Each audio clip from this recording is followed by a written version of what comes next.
আসসালামু আলাইকুম। কি অবস্থা সবার? কেমন আছো? আশা করছি সবাই ভালো আছো। তো একটা বিষয় নিয়ে তোমাদের সাথে আলোচনা করতে চলে আসলাম। ইউটিউবে আমি খুব কম ভিডিও করি। তো তারপরে এখন থেকে কন্টিনিউ এই ইউটিউব চ্যানেলে আমি আমার ভিডিও আপলোড করার চেষ্টা করব। সবাই একটু আমার এই নতুন যে ইউটিউব চ্যানেলটা খুলছি আপনাদের সাথে আলোচনা করার জন্য আপনারা সবাই এই ইউটিউব চ্যানেলটাকে সাপোর্ট করে সবসময় আমার পাশে থাকবেন। তো এখনও যারা আমার চ্যানেলটাকে সাবস্ক্রাইব করে নাই অবশ্যই সাবস্ক্রাইব করে রাখবেন। তো বিষয়টা হচ্ছে আমি রাজনৈতিক বিষয়ে আসলে আমার দল হচ্ছে আওয়ামী লীগ। আওয়ামী লীগকে আমি ভালোবাসি। জননেত্রী প্রধানমন্ত্রী শেখ হাসিনাকে আমি ভালোবাসি। বঙ্গবন্ধু বাংলার নায়ক যাকে বলা হয়, যার হাত ধরে আমাদের বাংলাদেশের একটা জন্ম হয়েছে, স্বাধীনতা পেয়েছে, সে হচ্ছে জাতির জনক বঙ্গবন্ধু শেখ মুজিবুর রহমান। তো এই শেখ মুজিবুর রহমানকে আমি অনেক ভালোবাসি। তো সেইখান থেকেই আসলে আওয়ামী লীগ দল করা, আওয়ামী লীগ দলকে ভালোবাসা। আর বিষয়টা হচ্ছে প্রত্যেকটা দলের ভিতরেই ভালো মন্দ খারাপ, চোর বাটপার সিটার, এগুলো নিয়েই আসলে একটা দল তৈরি হয়।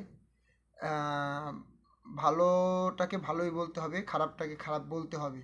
তো আমাদের এই আওয়ামী লীগ দলের ভিতরে যারা খারাপ ছিল তাদেরকে আমি এখনও খারাপ বলি, আর যারা ভালো ছিল তাদেরকে আমি এখনও ভালো বলি। আর সবসময় চেষ্টা করব রাজনৈতিক বিষয়ে এই যে ইদানিং খুব মানে খুব বাজে বাজে ঘটনা আমার চোখের সামনে আসতেছে, আমি তুলে ধরতে পারতেছি না। খুব খারাপ লাগে, কষ্ট লাগে।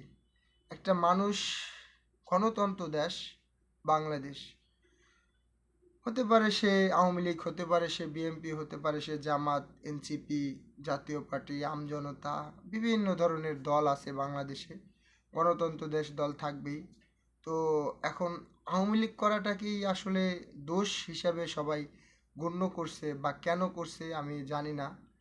তো যাই হোক, আওয়ামী লীগ যারা করে বর্তমানে তারা কিন্তু প্রচুর পরিমাণ ভয়ের ভিতরে আছে। তারা মুখ খুলে বলতে পারতেছে না, তাদের বাক স্বাধীনতা হারিয়ে ফেলেছে। মানে এই যে একটা ঘটনা আপনাদের সাথে শেয়ার করি। একটা ছেলে ছাত্রলীগ সন্দেহ করে তারে ধরছে, তার বয়স মাত্র 14 বছর।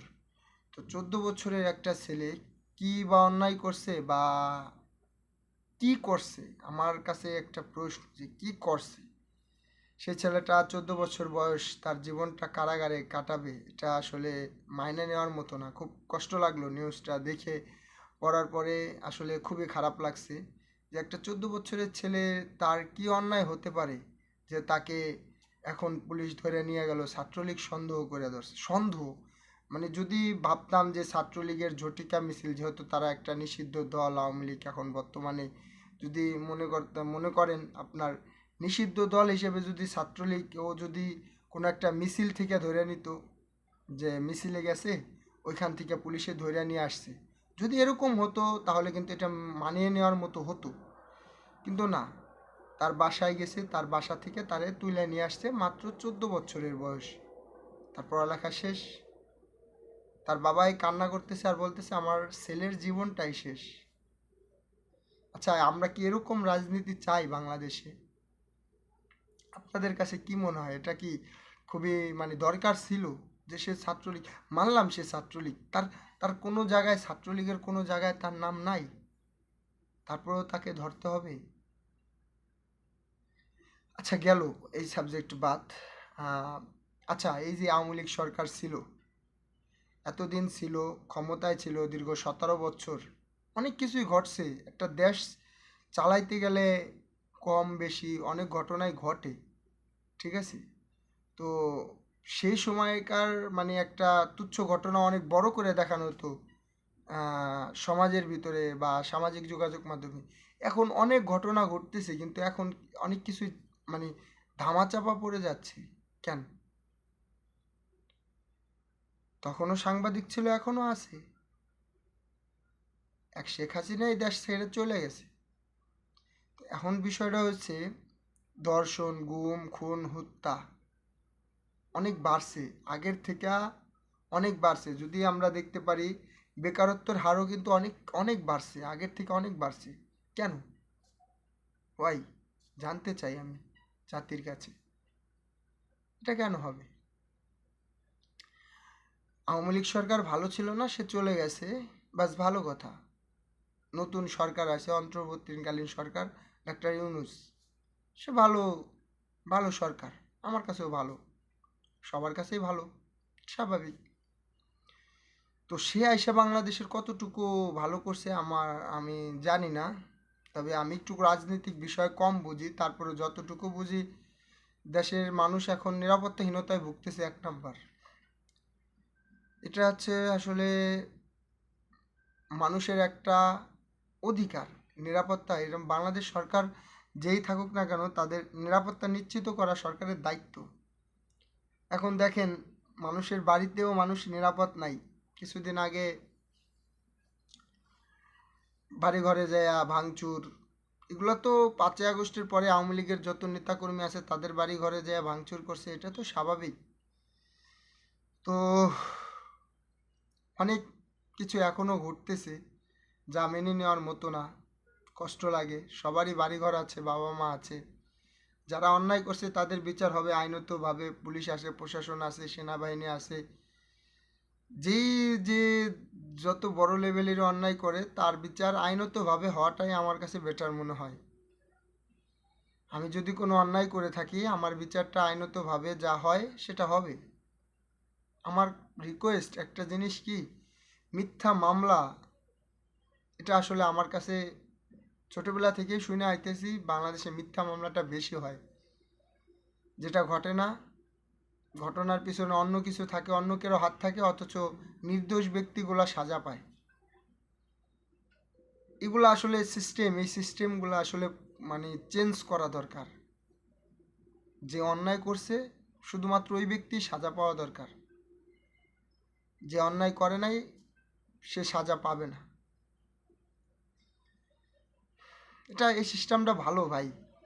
যদি আপনি যে অন্যায় করছে যদি তার বিচারটা করেন, তাহলে কিন্তু অন্যায়কারী শাস্তি পেল, সে আর অন্যায় কখনো করবে না।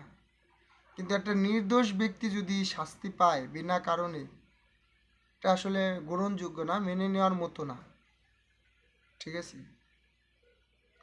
তো আমার কাছে খুবই খারাপ লাগে, খুবই কষ্ট লাগে যখন একটা নিরপরাধ ব্যক্তি বিনা কারণে শাস্তি পায়। এটা আসলে গ্রহণযোগ্য না। আর আমি এটাই আমাদের দেশে বেশিরভাগ ঘটতে দেখি, খুব কষ্ট লাগে। তো যাই হোক, আমার এই ভিডিওটা অনেকের কাছে পৌঁছাবে, আবার অনেকের কাছে পৌঁছাবে না। আমি যে কথাগুলো বলছি আসলে আমার মেধা শক্তিতে যতটুকু কুলাইছে, আসলে আমি ততটুকুই আপনাদের সাথে শেয়ার করলাম বিষয়টা। খুবই দুঃখজনক বিষয়, খুব কষ্ট লাগে। শুনেন ভাই, রাজনীতি ভালো, কিন্তু আমরা আমাদের চোখে খারাপ করে ফেলছি। এই যে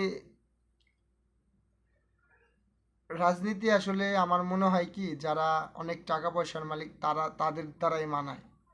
কোটি কোটি টাকার মালিক থাকবো, ব্যবসা বাণিজ্য করব, যারা গরিব দুঃখী মানুষের পাশে দাঁড়াইতে পারবো, যারা নিজের পকেট থেকে 10টা টাকা গরিব মানুষের হাতে দিতে পারবো, তুলে দিতে পারবো, তাদেরই রাজনীতি করা মানায়। রাস্তার টুকাই যাদের 10টা টাকা নিজের পকেট থেকে দেওয়ার যোগ্যতা নাই, তারা রাজনীতি করলে মানায় না। যাদের যাদের পকেট থেকে টাকা বের করে গরিব মানুষের কাছে কিছু টাকা দিতে পারবো, এরকম লোকে রাজনীতিতে মানায়। যাদের পকেটে টাকা নাই তারা তো ভাই রাজনীতি করতে আসে পকেটটা ভরার জন্য। গরিব মানুষটা কি দিব ভাই? সাধারণ মানুষের জন্য তারা কি করব? তারা তো তাদের নিজের বাড়ি গাড়ি, তারপরে এগুলা নিয়ে ব্যস্ত থাকে। খুবই দুঃখজনক। তো বিষয়টা হচ্ছে, আজকে অনেক লম্বা আলোচনা করছি। ইনশাল্লাহ প্রতিদিন আপনাদের সাথে কোনো না কোনো বিষয় নিয়ে আমি আলোচনা করব, আসবো। আমার ভিডিও আপনারা দেখবেন, ভালো লাগবে ভাই।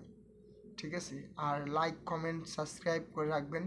নেক্সট টাইমে যেহেতু আমি এরকম ভিডিও দিলে আপনারা আমার ভিডিওগুলো সবার আগে পান। তো আজকের মতো এই পর্যন্তই। ভালো থাকবেন, সুস্থ থাকবেন ইনশাল্লাহ। আগামীকাল আবার দেখা হবে। আসসালামু আলাইকুম রহমতুল্লাহি বারাকাতু।